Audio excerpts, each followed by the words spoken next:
नमस्कार दोस्तों, आज की इस क्लास में हम करने वाले हैं विटामिन से होने वाले रोगों को याद और विटामिन के केमिकल नेम और उनके स्रोत।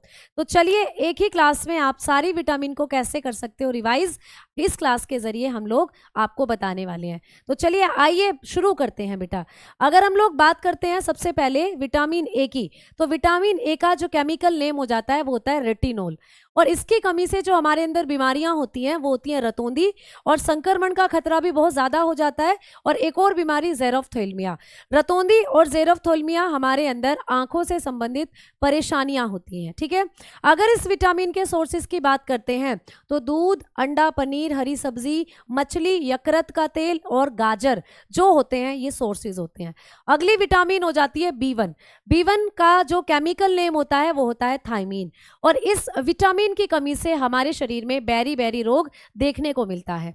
अगर आपको विटामिन B1 के सोर्सेज जानने हैं तो ये होते हैं मूंगफली, तिल, सूखी मिर्च, बिना धुली दाल, यकृत, अंडा एवं सब्जियां। आगे बात करते हैं अगली विटामिन की B3, B2 की। ठीक है, इसका नाम होता है राइबोफ्लेविन। बच्चा, राइबोफ्लेविन की कमी से हमारे शरीर में जो बीमारियां होती हैं वो होता है त्वचा का फटना, आंखों का लाल होना और जिह्वा का फटना, यानी इसको किलोसिस के नाम से भी जानते हैं। अगर विटामिन B2 के सोर्सेज के बारे में हम बात करें तो खमीर, कलेजी यानी कि कोई भी मीट जो होगा, मांस, हरी सब्जी और दूध इसका हो जाते हैं सोर्सेज। आगे बात करेंगे विटामिन B3 जिसको हम केमिकली नियासिन के नाम से भी जानते हैं। और इस विटामिन की कमी से हमारे शरीर में पेलेग्रा नाम की एक बीमारी हो जाती है जिसको हम 4D डिजीज या 3D डिजीज के नाम से भी जानते हैं। अगर हम विटामिन B3 के सोर्सेज की बात करते हैं तो मांस हो गया, मूंगफली हो गई, आलू, टमाटर, पत्ते वाली सब्जियां हो जाती हैं। आगे बात करते हैं B5 की। बेटा B4 कोई विटामिन नहीं होती। B5 का जो केमिकल नेम होता है पेंटाथोनिक एसिड होता है। और B5 की कमी से हमारे बाल सफ़ेद हो जाते हैं, हम मंदबुद्धि हो सकते हैं, यानी थोड़ा सा पागलपन हमारे अंदर आ सकता है। अगर हम B5 के सोर्सेज की बात करते हैं तो विटामिन B5 के सोर्सेज हो जाते हैं मांस, दूध, मूंगफली, गन्ना, टमाटर। ठीक है, अगली जो विटामिन हमारे पास है इसके बारे में हम लोग पढ़ने वाले हैं B6। B6 का केमिकल नेम होता है पायरोडॉक्सिन। और B6 की कमी से हमारे शरीर में एनीमिया हो जाता है और त्वचा संबंधी रोग भी हो सकते हैं। और इस विटामिन के जो सोर्सेज होंगे वो यकृत होगा, मांस होगा और अनाज होगा। आगे बात करते हैं अगली विटामिन की, तो अगले नंबर पर है B7 जिसको हम केमिकली बायोटीन के नाम से भी जानते हैं। और बायोटीन की कमी से हमारे शरीर में लकवा, त्वचा संबंधी रोग, बालों का गिरना ये सब हो सकते हैं। अगर इस विटामिन के सोर्सेज की बात करें तो मांस, अंडा, यकृत और दूध हो सकते हैं। नेक्स्ट है बेटा B11 जिसको हम B9 के नाम से भी जानते हैं।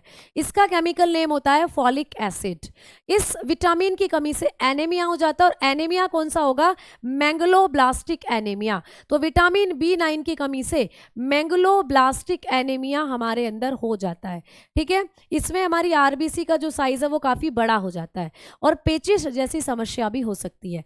B9 या B11 के सोर्सेज के बारे में देखें तो यकृत, सब्जियां, अंडा, सेम, दाल ये इसके सोर्सेज हैं। आगे है B12 जिसको हम साइनोकोबालामिन के नाम से जानते हैं। इसी को हम कोबाल्ट कंटेनिंग विटामिन भी कहते हैं। तो इसके ही नाम होते हैं कोबाल्ट कंटेनिंग या साइनोकोबालामिन या कोबालामिन। इसकी कमी से हमारे अंदर हो जाता है एनीमिया। और एनीमिया कौन सा होगा? प्राणनाशी एनीमिया। ठीक है, प्राणनाशी एनीमिया हो जाता है जिसको हम परनीशियस एनीमिया के नाम से भी जानते हैं, या पांडु रोग हो जाता है। ठीक है, इस विटामिन के सोर्सेज हो सकते हैं मांस, कलेजी, दूध और हरी सब्जियां भी आप ऐड ऑन कर सकते हो। आइए आगे बात करते हैं विटामिन C जो कि बहुत इंपॉर्टेंट है। पेपर में इसका केमिकल नेम कई बार पूछा है। इसका केमिकल नेम होता है एस्कॉर्बिक एसिड। ये खट्टी होती है टेस्ट में और खट्टी चीज़ों में ज़्यादा मिलती है। इसकी कमी से हमारे शरीर में स्कर्वी नामक रोग हो जाता है जिसमें मसूड़ों से खून आता है और मसूड़े फूल जाते हैं। इस विटामिन के जो सोर्सेज हैं नींबू, संतरा, नारंगी, टमाटर, खट्टे पदार्थ, मिर्च, अंकुरित अनाज, मछली, यकृत का तेल, दूध, अंडे, पपीता वगैरह हो सकते हैं। आगे बात करेंगे विटामिन डी की। बेटा विटामिन डी का केमिकल नेम होगा कैल्सीफेरोल। इस विटामिन की कमी से हमारे शरीर में हड्डियों से संबंधित परेशानियां हो जाती हैं जैसे रिकेट्स या फिर ऑस्टियोमलेशिया। रिकेट्स हमेशा बच्चों में होगा और ऑस्टियोमलेशिया वयस्कों में देखने को मिलता है। इस विटामिन के सोर्सेज मछली, यकृत, तेल, दूध, अंडा और धूप। आप लोग यहाँ पर धूप को भी ऐड ऑन कर सकते हो, सनलाइट। ठीक है, आगे चल रहे हैं नेक्स्ट विटामिन की तरफ। तो अगली विटामिन क्या होगी? Vitamin E. विटामिन ई जिसको हम ब्यूटी विटामिन के नाम से भी जानते हैं, सौंदर्य विटामिन। इसका केमिकल नेम होता है टोकोफेरोल। ये विटामिन जो है हमारे शरीर में अगर कम हो जाती है तो जनन क्षमता हमारी कम हो जाती है। लड़कों में स्टर्लिटी यानी नपुंसकता और महिलाओं में बांझपन यानी इनफर्टिलिटी जैसी बीमारियां देखने को मिल सकती हैं। इस विटामिन के सोर्सेस क्या हो सकते हैं? तो पत्ते वाली सब्जियां, दूध, मक्खन, अंकुरित गेहूं, वनस्पति तेल। ठीक है, और अंतिम विटामिन है विटामिन के, जिसका केमिकल नेम होता है फिलोक्विनोन। ये विटामिन हमारे शरीर में अगर कम हो जाती है तो रक्त का थक्का नहीं बन पाता, ब्लड की क्लोटिंग नहीं हो पाती है, और इस विटामिन को हम हीमोफिलिक विटामिन के नाम से भी जानते हैं।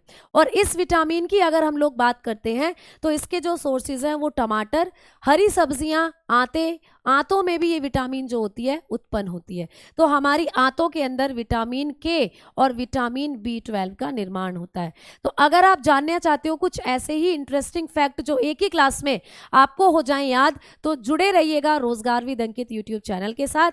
धन्यवाद, नमस्कार।